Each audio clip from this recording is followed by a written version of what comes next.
Mkuu wa wilaya ya Mkoani Pemba, Mheshimiwa Miza Hassan Faki, amefanya doria ya kushtukiza katika maeneo ya biashara ili kudhibiti uuzaji wa pombe kinyume na sheria. Katika zoezi hilo, mfanyabiashara mmoja alikamatwa kwa kukiuka sheria, ikiwemo kuuza pombe bila kufuata taratibu zilizowekwa.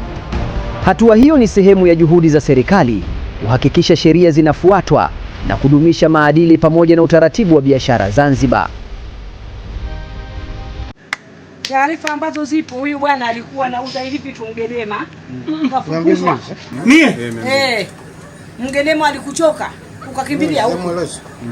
Kiongozi Mgelema alikuchoka ukakimbilia huko. Sema taratibu kiongozi. Kiongozi sema taratibu. Taarifa zako tunazo sisi, hatukuja kukurupuka tu. Ukaelemea huku. Kiongozi sikiliza. Na huku ulipozuiwa ukasema ulipwe thamani ya duka lako ama huwezi kuondoka. Watu wakashindwa kulipa thamani ya hili duka na kodi ambayo umesha kodi. Tunakujua hivyo. Sasa wewe umekuwa mtu wa kutuharibia vijana wetu tu. Kata leseni halali ufanye biashara ambayo unafanya. Huwezi kufanya biashara bila leseni. Basi kiongozi nimekuelewa. Leo tunakwenda na wewe. Tunakwenda na wewe tu leo. Naam. Mkiondoka na mie. Kwa kweli mtakamja funga duka lako. Naomba unisikilize. Tena huna hata hiyo leseni ya biashara hii ya kawaida huna. Ipi? Hiyo biashara ya kawaida ambayo unaonekana kwa macho huna. Sikwambii hii double kiki unayouza.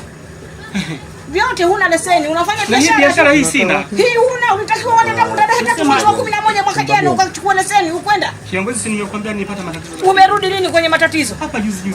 Uliporudi? Mbona duka umeweza kufungua? Kwa nini hukuweza kwenda kule? Sisi binadamu. Mnadharau. Sio dharau. Ni nyinyi mnaokwenda hospitali mkakosa madawa mkalalamika. Sio dharau. Serikali haileti dawa, unakwenda hospitali ile Panadol mnanunua, kumbe nyinyi ndio mnakimbia kulipa kodi. Subiri, naandika hapa sasa hizi kwa na hii hapa jina lake anaitwa Maombi Jealous Suleiman. Mnafanya masihara? Hapana. Mnachukulia rahisi tu. Hapana. Kila siku mnalalamika. Abdalla mzee hupatia hata ile Panadol ukienda ununue.